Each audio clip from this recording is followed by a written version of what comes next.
Hello folks, and good evening. Tonight we are looking at the life of Jesus, and we intend to answer the eternal question, was Jesus really the Son of God, or was he an imposter?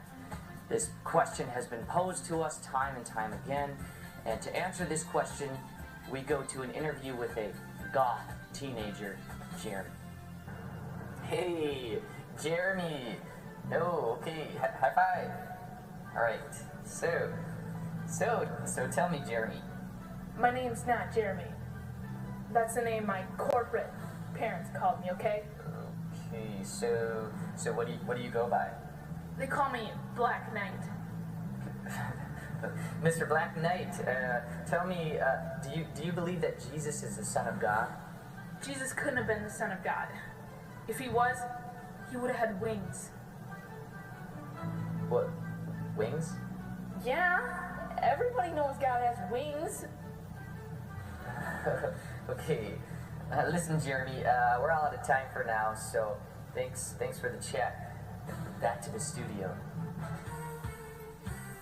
Okay, well, anyway, after Jeremy's interview, I had two questions. One, does God have wings? And two, does Jeremy get his eyeliner at the same store as my wife? So I decided to go digging, and here are some of the conclusions I've come to. For Jesus to be God's son, he must have been raised from the dead. If that wasn't true, then it would undermine the whole thing.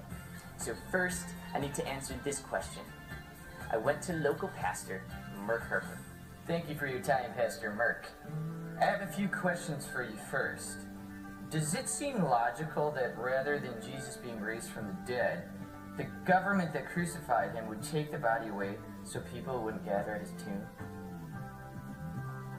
After the disciples saw that Jesus had risen from the dead, they began to tell other people about it.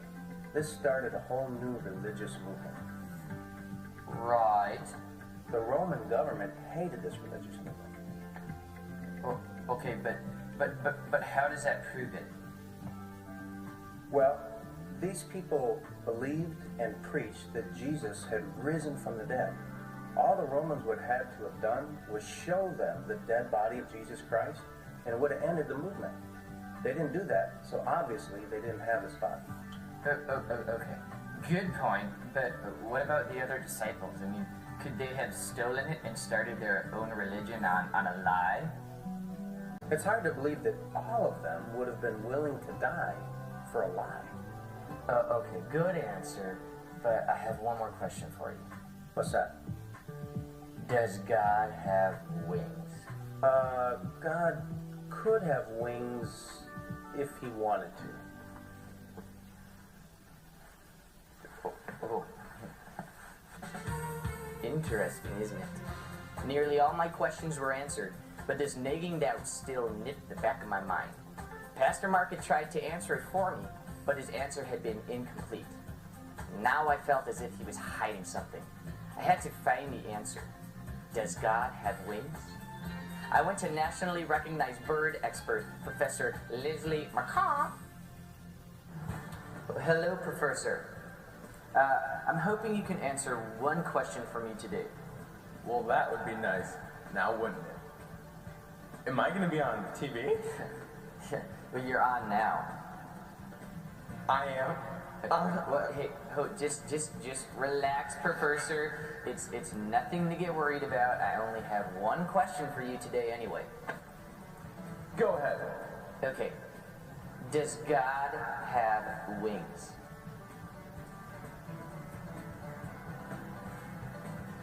Well, I'm not sure you're asking the right question. Oh. What? It seems too simple for you to come all the way out here. Well, why? The answer is yes and no. You see, if God wanted to have wings, then he would have them. If he didn't, then he wouldn't. Understand? Oh, okay, so you're saying God can do whatever? Yes. He's God. Well, I guess that answers my question. Thank you for your time, Professor, and back to the studio.